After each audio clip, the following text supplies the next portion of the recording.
Hello, welcome back to my YouTube channel. Today I'm sharing a process video for a piece of art in my sketchbook, and I'm just laying out some of the materials here.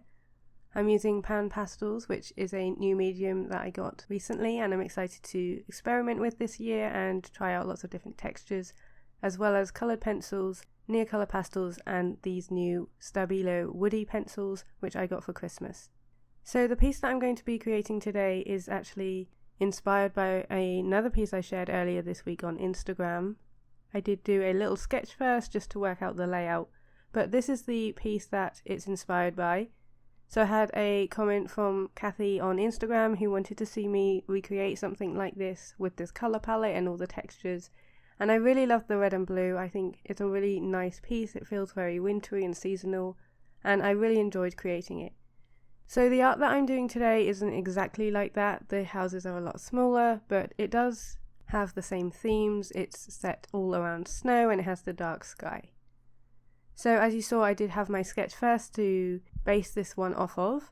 I used a few different references online that had this like triangle house which inspired this one, and then the rest of it I just sort of made up. I'm trying to use references a little bit less, and this is definitely helping to increase my confidence with my artwork. So I just used a light cobalt blue pencil to sketch out some of the main elements, and now I'm coming in with my pan pastel. So I'm still very new to this medium and I'm not sure how to use it yet. I'm definitely using it on a really small scale here, but I do find it works better when I'm using it with sponges rather than my fingers. So this is just a really cheap makeup sponge, and like I said, I'm really interested in exploring texture this year. That's one of the sort of resolutions and goals for my art, is to really push my boundaries a bit more and try new things. I'm using the pencil on its side here to try and get that soft texture. I want it to be really snowy and look really cold, so I'm using this blue tone and mixing that with the pastel that's already there and using the nib on its side to try and get extra texture. And I'm just really slowly building up the texture here, rather than using my usual methods of like gouache and near-colour and just going all for it. I'm trying to be a bit more subtle with it. So I'm using a lighter pan pastel here just to add a bit more colour to the sky. My thought is that it's going to be at like sunset, so I want the horizon to be a little softer, and again I did do this in the original piece as well, but it's a bit more apparent in that one. I'm excited to use pan pastel this year just to see what I do with it and how I can incorporate it into my current style. It kind of didn't work at this scale. I think it's too small. You can't be super precise with it, but it's good to experiment. And now I've done the pastel layer, I'm going in with the darker tones, so I'm using coloured pencils and near colours for here just to add in the main elements. So this house and the other two houses are red, and so they'll really stand out against the background, and I'm just colouring in here with my near colours. I tend to put the near colour down, and then if there's any gaps I will fill it in with my luminance pencils. I can be a little bit neater with those, but I don't sharpen most of my near colours, so when I do want really defined lines, then you'll see in a minute I do use the other edge. But I really love the texture that the near colours add, and I don't add water to them, I just use them as crayons. Here's an example of where I'm using the bottom edge just to get really neat angles. This was tricky because it is a small house, and I did find it worked better on the other house that I did. But I'm using 3 different reds, one's darker, a mid-tone, and then an orange, just to add a bit more interest into the house rather than just doing one block colour. And I'm just filling that in. I'm using woody coloured pencils later, so the Stabilo woodies I got for Christmas, and I'm so impressed with them. I'm really enjoying using them. They're the one material and medium that I found that go over near colours, so you'll see me do that later. And I'm really impressed with the pigment, and definitely something that I want to experiment again with this year. If you've watched my near colour video, you'll know that I haven't found anything that actually goes over them. So I was really excited to try these and see that they did. And like I said, you'll see me put the lines over the house later so you can see exactly how they work, but I am thinking of doing a whole other video just about Stabilo woody pencils if you're interested in that. Kind of like with my near colour video, which was how to use them, I might do the same with those. So now I'm just putting on the other houses over here. These are even smaller still, so not the best size to really use Neocolors for, because I tend to just use Neocolors for texture rather than really precise small elements like this, but I do come in with a bit of coloured pencil just to finish off the smaller angles. So I'm back in with my pan pastels again to add more depth to this piece. Because there is so much white, I still want there to be soft colours around, so I'm just blending it out with my little makeup sponge and trying to be quite neat with it. And then again I do come in with coloured pencils just to really add more texture and add more interest to these areas.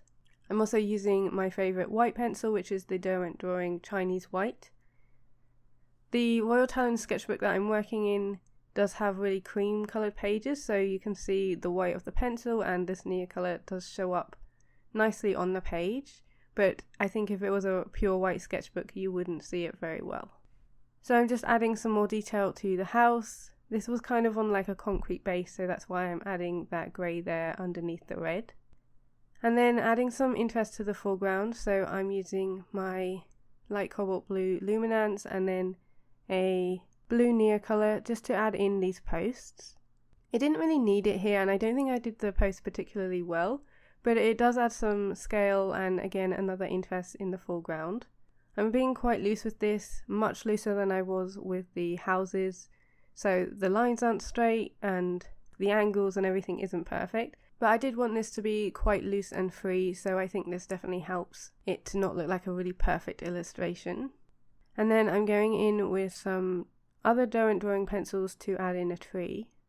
Trees are one of the things that I really struggle with, so definitely something that I want to practice this year and really try and commit to working out how to draw them, how to make them look organic and natural, because I definitely struggle with that. So I used the warm grey Neocolor there, and then this warm grey Derwent Drawing pencil. Now I'm coming in with the pan pastel again, so it's not like I'm using one material and then moving on. This is the way that I work with mixed media, and I use something and then I'll use something else and come back to it. Rather than there being like set stages for each thing, I like to use them intuitively and come back to things and then adding them in when I think they need them.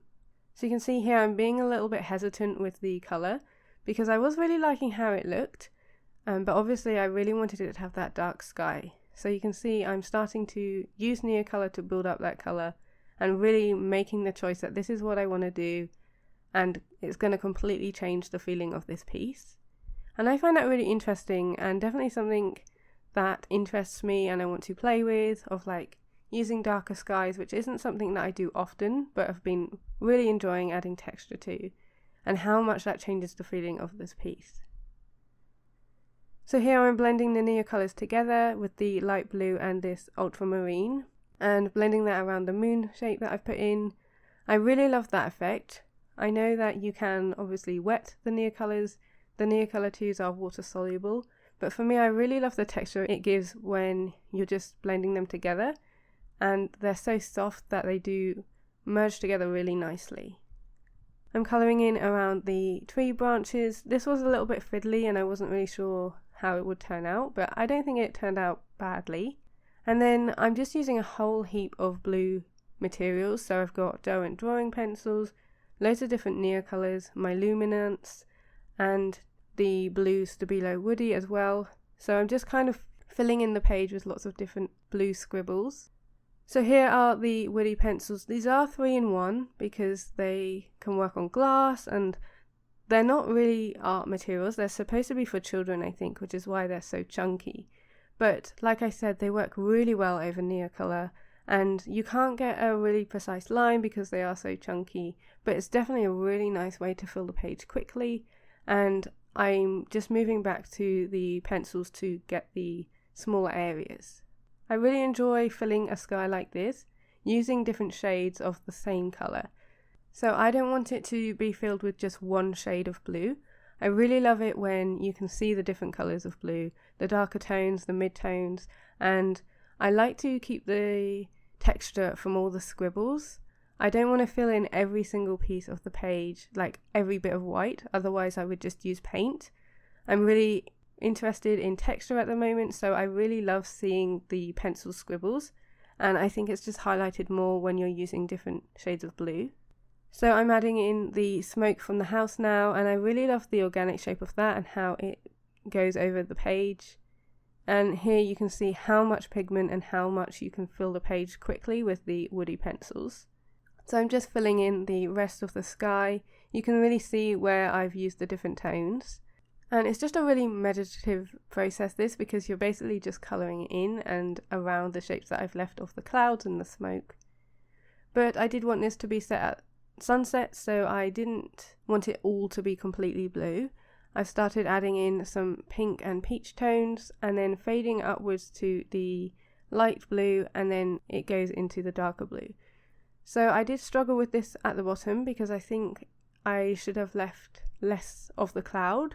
I think if there was less cloud I'd be able to have a better gradient, but because it kind of just looks like the horizon orange, I didn't have much space for it to like fade upwards, so I probably could have improved that, I think, in the layout.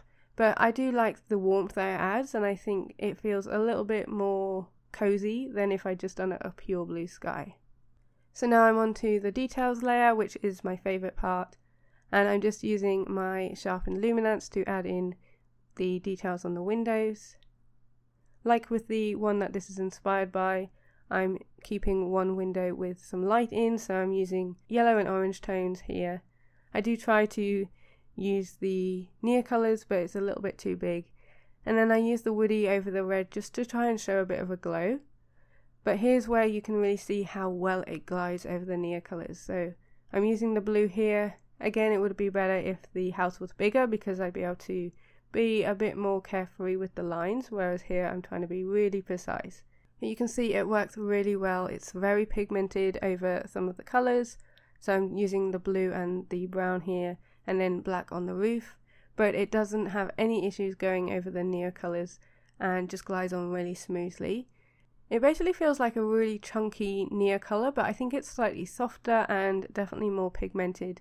When I've tried using near colours over other near colours, it doesn't work as well as the woody over near colours. So now I'm going back to the snow and adding on some more colour, so I'm just using the light blue near colour to add even more blue tone into the snow, especially now the sky is so dark, and again trying to focus on the blending of the sky. So this is how the piece turned out, and I'm really pleased with it. I really love the stylization of the clouds, and it was really fun to work with near colours and my new Stabilo woody pencils. So I hope you enjoyed seeing this process, and I will see you next Sunday with a new YouTube video. Have a lovely week, and I will see you later.